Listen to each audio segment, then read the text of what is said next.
Hello दोस्तों, मेरा नाम अमन है और मैं 25 साल का हूँ। आज आपको अपने साथ हुई एक ऐसी घटना के बारे में बताना चाहता हूँ जिसको मैं कभी भी नहीं भूल सकता। यह घटना मेरे साथ 2 साल पहले हुई थी जब मैं 23 साल का था। मैंने अपनी पढ़ाई के साथ साथ जॉब करने का फैसला किया। इसके लिए मैंने नोएडा की एक सॉफ्टवेयर कंपनी में नौकरी के लिए इंटरव्यू दिया और मेरी जॉब लग गई। लेकिन दोस्तों, मेरा घर पंजाब में था और मैं पंजाब से रोज नोएडा नहीं आ सकता था। इसलिए मैंने नोएडा में एक फ्लैट किराए पर ले लिया जो मुझे बहुत ही सस्ते में मिल गया था। जब मैं फ्लैट में गया तो सोसाइटी में किसी फ्लैट का दरवाजा नहीं खुला था। सब अपने में मगन थे। मेरा फ्लैट सबसे टॉप का था। मैं पंजाब से अपना सामान शिफ्ट करके फ्लैट पर आ चुका था क्योंकि अगले दिन मुझे नौकरी पर ज्वाइनिंग भी करनी थी। उससे पहले मुझे फ्लैट पर अपना सामान सेट करना था। जब मैं सोसाइटी में अपना सामान शिफ्ट कर रहा था तो मुझे कुछ सोसाइटी के लोग मिले जो मुझे बड़ी हैरानी की नजरों से देख रहे थे। लेकिन मैंने उनको इग्नोर कर अपने फ्लैट में सामान रखना शुरू कर दिया। मुझसे एक आदमी ने भी पूछा, क्या तुमने ऊपर वाला फ्लैट लिया है? मैंने आदमी की बात का जवाब देते हुए कहा, हाँ, मैंने सबसे टॉप का फ्लैट किराए पर लिया है। तो आदमी ने मुझे बोला, बहुत हिम्मत वाले लड़के हो। मुझे थोड़ा अजीब सा लगा, लेकिन मैंने सोचा शायद यह ऊपर चढ़ने की वजह से बोल रहा होगा कि तुम ऊपर नीचे रोज इतना चलोगे। लेकिन क्या करता, मैं तो चढ़ सकता था। और जिसने मुझसे पूछा था वह बहुत बुजुर्ग आदमी था। मैंने फ्लैट में अपना सारा सामान रख दिया और मैं थककर वही बेड पर बैठ गया। अब मुझे किचन और दूसरे कमरे भी देखने थे ताकि मैं अपने फ्लैट को अच्छे से देख पाऊं। लेकिन दोस्तों, फ्लैट का एक कमरा बंद था। मैंने जब डीलर से पूछा कि फ्लैट के एक कमरे का दरवाजा क्यों बंद है, तो डीलर ने मुझे बोला कि इस कमरे का दरवाजा कभी मत खोलना। तुम तो अकेले हो, तुम्हें उस कमरे की क्या जरूरत है, तुम्हारा गुजारा हो जाएगा। तो मैंने भी यह सोचकर रह गया कि वैसे भी मुझे ज्यादा कमरों का करना भी क्या था। फ्लैट में सारा सामान था, टीवी से लेकर रसोई में सब सामान था। मुझे अगले दिन सुबह कंपनी में ज्वाइनिंग भी करनी थी। इसलिए मैंने सोचा कि चलो कोई बात नहीं, शायद मेरी किस्मत अच्छी हो इसलिए मुझे यह फ्लैट मिल गया। लेकिन दोस्तों, फ्लैट की सच्चाई ही कुछ और थी जो मेरे सामने अभी तक नहीं आई थी। आसपास के लोगों को जब पता चला कि मैंने ऊपर का फ्लैट लिया है तो वह सब मुझे अपने घर की बालकनी से देख रहे थे जैसे मैंने कोई ऐसा काम किया जो कोई और नहीं कर सकता था। मैं सोसाइटी के चौकीदार के पास गया और मैंने फ्लैट के लिए एक काम वाली बाई के लिए पता किया। लेकिन चौकीदार ने मुझसे कहा कि आपके फ्लैट में कोई भी काम नहीं करेगा और कोई बाई आपके यहाँ काम करने नहीं आएगी। तो मैंने उससे पूछा कि ऐसा क्यों, मेरे फ्लैट में कोई काम करने क्यों नहीं आएगा? तो चौकीदार ने मुझे बोला कि यह तो मैं नहीं जानता, लेकिन कोई भी फ्लैट में साफ सफाई करने नहीं जाएगा, आपको खुद ही वहाँ की साफ सफाई करनी पड़ेगी। चौकीदार के इस तरह की बात सुनकर मैं बड़ा हैरान हुआ कि मुझे ही फ्लैट की साफ सफाई करनी पड़ेगी, इससे तो मेरा बहुत टाइम खर्च हो जाएगा और मैं जॉब पर किस तरह से जाऊंगा। लेकिन किसी तरह से मैनेज भी करना था और मुझे अगले दिन जॉब पर जरूर जाना था। इसीलिए मैंने खुद ही फ्लैट की साफ सफाई करनी शुरू कर दी।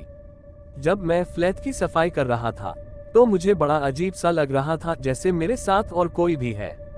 लेकिन मैंने अपने इस भ्रम को दूर करके साफ सफाई करना शुरू कर दिया और इतने में मेरे घर वालों का फोन आ गया।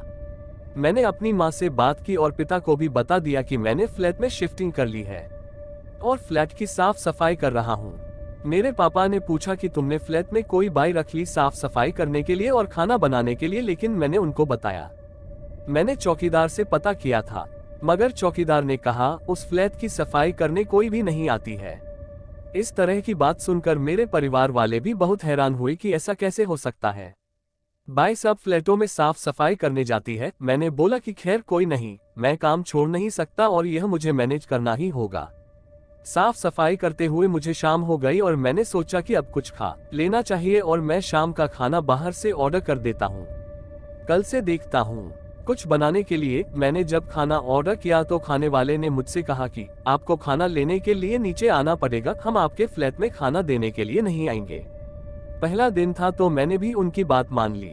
मुझे नहीं पता था कि फ्लैट की सच्चाई ही कुछ और है। जब खाना डिलीवरी बॉय मुझे खाना देने आया तो वह मेरे फ्लैट को ही देख रहा था। मैंने उससे कहा कि भाई तुम ऊपर भी आ सकते थे मुझे खाना देने। तो उसने कहा कि यह लो अपना खाना और मुझे जाने दो। वह ऐसा कहकर चला गया और मैं उसकी बात पर सोचने लगा कि इसने ऐसा क्यों बोला। मैं खाना लेकर अपने फ्लैट में आ गया और जैसे ही मैं खाना खाने के लिए बैठा तो फ्लैट की लाइट चली गई। और जब मैं फ्लैट के बालकनी पर गया तो मैंने देखा सब फ्लैटों की लाइट आ रही थी, सिर्फ मेरे फ्लैट की ही लाइट गई थी और लोग अपनी अपनी बालकनी पर आकर खड़े हो गए कि मेरे ही फ्लैट की लाइट चली गई। शायद उनको कुछ ऐसा पता था जो मुझे नहीं पता था। उसकी सच्चाई मेरे सामने आ रही थी, लेकिन अभी तक मुझे किसी ने भी फ्लैट की कोई सच्चाई नहीं बताई थी। मैं अब कनेक्शन देखने लगा कि फ्लैट की लाइट क्यों चली गई। लेकिन मैंने जैसे ही कैंडल जलाया तो मैंने देखा कि एक औरत मेरे सामने खड़ी है कैंडल लेकर, और मैं एकदम से इतना डर गया कि मैं फ्लैट के बाहर की तरफ आया और मेरे फ्लैट की लाइट आ गई। मैं डरते हुए जब अंदर की तरफ गया तो मैंने देखा कि कोई भी नहीं थी। जो मोमबत्ती लेकर खड़ी हुई थी उसके बाल बिखरे हुए थे और मैं बहुत ज्यादा डर रहा था। लेकिन मैं हिम्मत करके वहीं रुकने का फैसला किया और मैंने उस रात खाना भी नहीं खाया।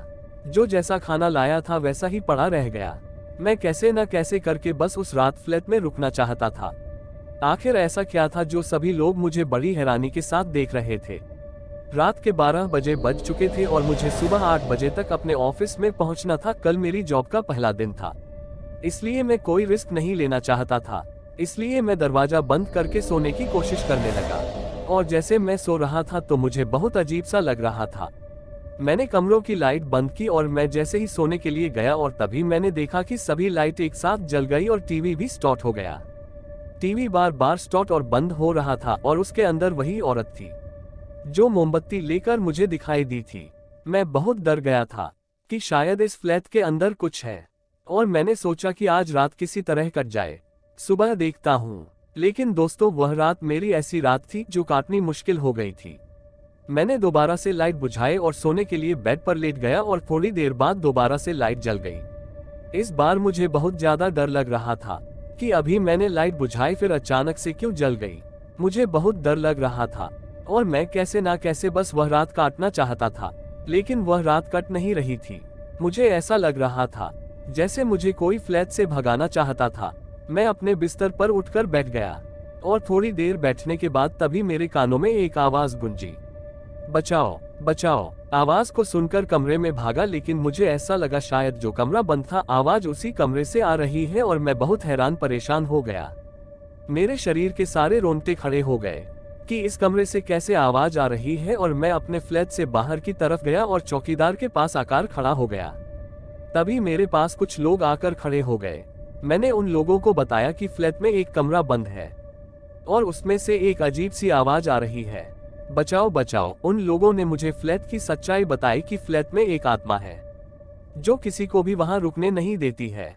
मैंने उन लोगों से पूछा कि वह आत्मा किसकी है। लोगों ने बताया कि वही फ्लैट की असली मालिक है जो फ्लैट में मर गई थी। उसके पति ने उसे फ्लैट में जिंदा जला दिया था और इसीलिए वह किसी को भी उस फ्लैट में रहने नहीं देती। तुम किस्मत वाले हो जो अभी तक तुम्हारे साथ कुछ नहीं हुआ।